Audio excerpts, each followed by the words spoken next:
Rail gate নিয়ে এ বলছে কি টিএমসি করবে, টিএমসি বলছে কংগ্রেস করবে। দেখি না একবার দেখি না এ পশ্চিম বাংলার মাটিতে, মোথাবাড়ির মাটিতে একবার এমআইএম এর উড়টি উড়িয়ে দেখি না, উড়াবেন তো? তারপরে দেখা যাচ্ছে কে বলছে যে কি নাটক খেলা চলছে, কে বলছে আর কিছু চলছে। একটা গর্ভবতী মা বোনদের কত সমস্যা ভাবুন, যে কালিয়াচকের রেলগেট নিয়ে এ বলছে কি টিএমসি করবে, টিএমসি বলছে কংগ্রেস করবে।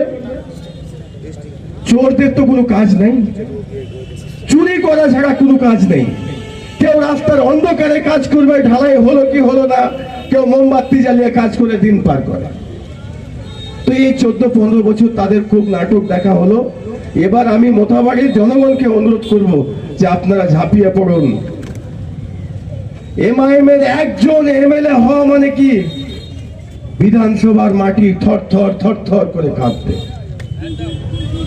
মোথাবাড়ির যে সৈনিক তৈরি হয়েছে, তৃণমূল সরকারের পাপও হিলাতে পারবে না। কংগ্রেস লুটে খেয়েছে, কংগ্রেসের পাপও হিলাতে পারবে না। আমি আপনাদের চ্যালেঞ্জ করে দিয়ে যাচ্ছি যে মোথাবাড়ি আপনারা নিজের অধিকার লড়াইয়ের জন্য একটা সৈনিককে এমন হারে ভোট দিবেন যেন এবিএম মেশিনের বাটনটাও যেন বসে যায়।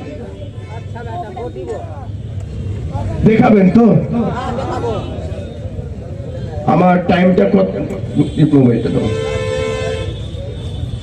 3 মিনিট টাইম আছে, আর সময় খুব অল্প হয়ে গেছে।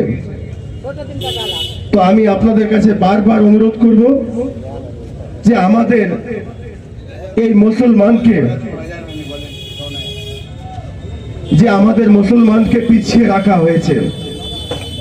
40% মুসলমানের সঙ্গে গাদ্দারি করছে রাজ্য সরকার। 40% মানুষের সঙ্গে গাদ্দারি করা হচ্ছে। সুযোগ পেলে এমন বুঝাবো, 40% মুসলমান থাকার পরে আপনি 1% চাকরি নাই, কি আছে? যখন ভোট আসে 2021 চুরি করে, বেঈমানি করে, মিথ্যা করে এই মুসলমানের ভোট আপনি নিয়েছেন। মমতা সরকার কে ভোট নিয়েছে? এনআরসি হয়ে যাবে। বিজেপি চলে আসলে এই ভারত থেকে, এই হিন্দুস্তান থেকে এই মুসলমানদেরকে তাড়িয়ে দেওয়া হবে। কারো বাপের মুসলমান এই পশ্চিম বাংলা নয়, কারো বাপের এই হিন্দুস্তান নয়। হিন্দুস্তান তোমার যতটা, ততটা আমারও হিন্দুস্তান। আপনাদের মতো দালালি আমার মুসলমান করেনি, আপনাদের মতো গুলামি আমার মুসলমান করেনি।